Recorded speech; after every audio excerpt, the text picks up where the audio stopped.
Boa tarde, testando aqui um novo equipamento para gravar o nosso primeiro vídeo do ano, para fazer as nossas discussões, retornar nossas discussões políticas aqui no YouTube, nossas análises para avaliação dos amigos, dos seguidores. Quem quiser, coloque no comentário, quem tem o Zap, manda Zap.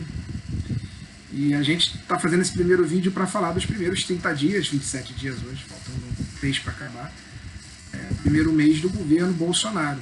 Acho que é definido por uma palavra, né? Confusão. Fruto de uma coisa que a gente tinha falado lá atrás, antes dele assumir, que é essa associação de inexperiência administrativa, que é muito grande, um discurso ideológico raso,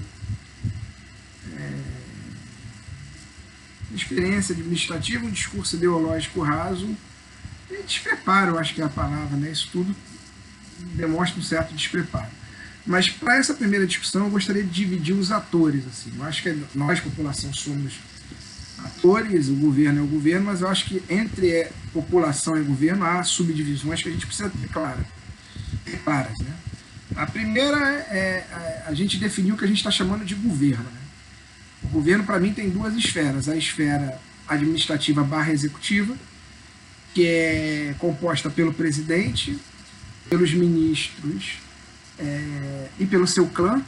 Esse governo traz algo novo nesses 30 dias, não necessariamente bom para ele, muito pelo contrário, tem sido muito ruim, que é a questão do clã, né? dos filhos e das consequências das ações de um filho especificamente, se bem que os outros dois também não têm ajudado muito, falando um monte de bobagem, mas as investigações em cima do Flávio, ou seja, que também fazem parte desse bolo administrativo e tiram meio o governo, acabam prejudicando o governo de alguma maneira. Então, o governo ele se embaralha sozinho, esse núcleo executivo ele se embaralha sozinho. Nós temos uma série de ministros inexperientes, que não conhecem suas pastas, alguns surpreendentemente. O cara pode conhecer da área, mas da pasta ele aparentemente não conhece, como parece ser o caso do Paulo Guedes. Outros que estão aí por uma questão midiática, o Moro, para mim, é o caso principal. Um juiz de primeira instância claramente não tem preparo e está entre a cruz e a caldeirinha, que ele criou uma imagem de xerife, uma imagem falsa, porque sempre foi parcial, sempre teve lado, e agora está ficando claro para as pessoas. E você tem os outros, um discurso ideológico raro, que às vezes a gente diz, isso é acessório, isso não é o principal. É o principal, porque nas suas toscas falas, toscas e quase primárias falas, eles expõem muito que é o governo, como é o caso da Damares, que é o caso principal. É surreal que ela continue ministra com tudo que ela fala. E o caso do nosso chanceler, que me foge o nome agora. Ambos são toscos, vou falar, não tem noção do cargo que ocupa. O chanceler já vinha criando problema antes.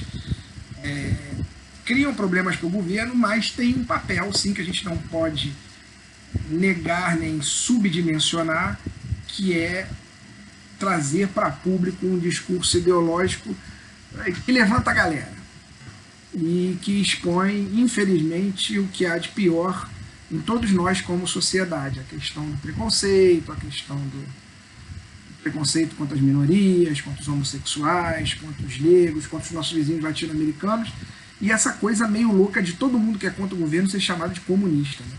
Esse mito que eu já discuti num vídeo, tem um vídeo, se vocês procurarem aí, sobre essa questão meio fluida do comunismo que serve para tentar deslegitimar a fala dos adversários. Então, essa é parte do governo que ele não tem conseguido tocar. Não tem conseguido tocar. É um governo de vai e vem, é um governo que mostra despreparo quando vai para Davos e não fala, é um governo que mostra que tem medo da imprensa quando vai a Davos e não conversa com a imprensa mundial.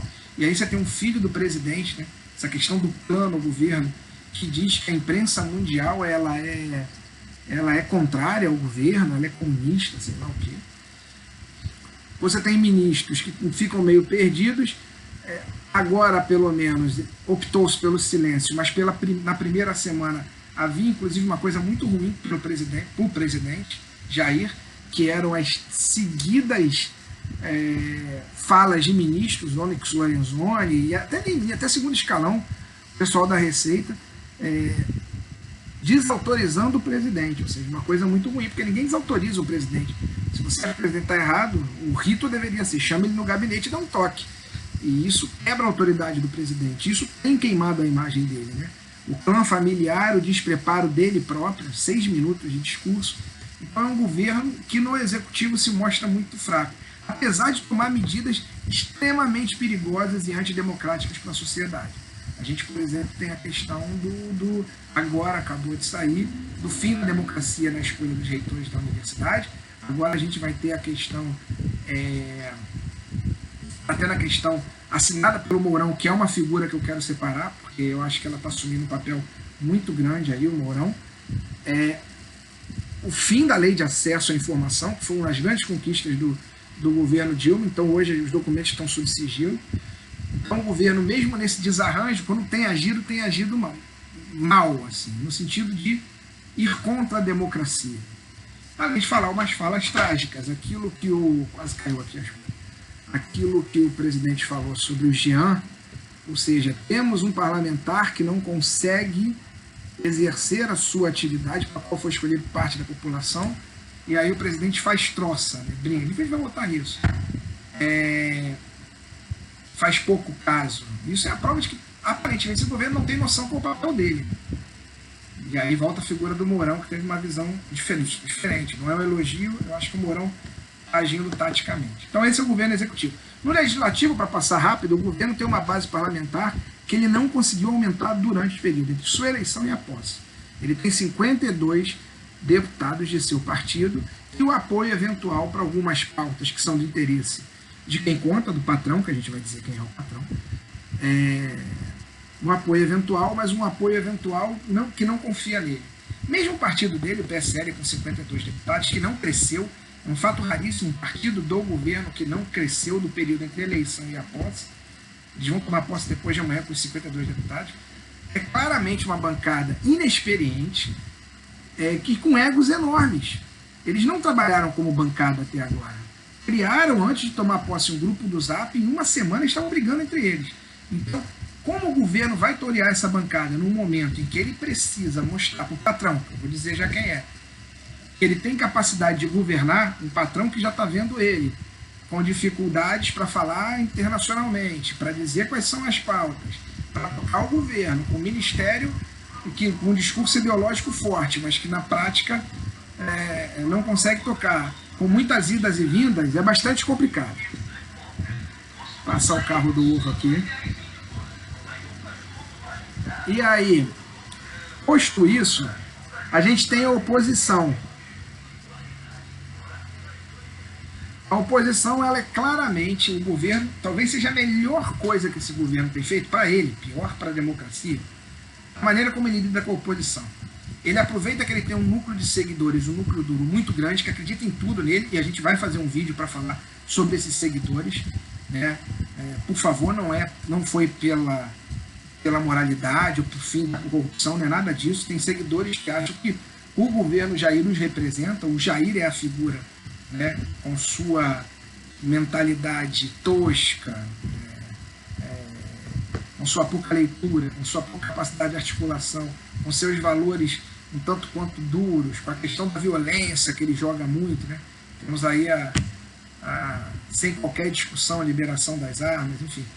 As pessoas se sentem representadas, então ele joga com esses seguidores, desqualificando a oposição, fazendo uso, inclusive, desses ministros que eu falei, Damares, o chanceler, o ministro da Educação, para tentar criar uma pecha e calar a oposição, que tecnicamente tem se mostrado melhor. A oposição precisa, em algum momento, isso é um papel dela, qual é o papel da oposição? Continuar apontando os erros do governo, acho que todos nós que nos consideramos oposição fazemos isso, mas tentar conversar com as pessoas, não com os seguidores. Esses vão continuar lá, mas com a maioria da população, que esse discurso rápido, sensível, que cria inimigos, funciona. Então essa é a oposição. E a gente tem uma terceira, né, governo, oposição, que são os patrões, que eu costumo dizer. Quem são os patrões? Os patrões do governo, quem manda na sociedade? O grande capital, os banqueiros, os grandes industriais, essa galera que tem forçado o governo na direção daquilo que ele prometeu em discurso de maneira subliminar. E que algumas ações dele, por exemplo, como a associação dele com o trágico governo Macri na Argentina, deixam claro. Eles querem um governo que toque a pauta do ultraliberalismo, que faça a reforma da Previdência, que aprofunde e coloque em prática a reforma trabalhista, que retire ainda mais direitos, que garanta dinheiro público cada vez menos para saúde, educação, segurança e volte esse dinheiro para o pagamento de juros da dívida, que façam privatizações como foi no governo Fernando Henrique, a louca. Só para lembrar, a gente está vivendo aqui a tragédia hoje da Vale do Rio Doce, em Brumadinho. A Vale foi vendida por 3 bilhões e 300 milhões de reais. Só de prejuízo nos 2 acidentes, a Vale já criou 100 bilhões de reais. Então eles querem isso, querem um país liquidado. Quem está lá quer ganhar dinheiro, quem tem muito quer sempre ter mais. Essa é a lógica, infelizmente, do mundo.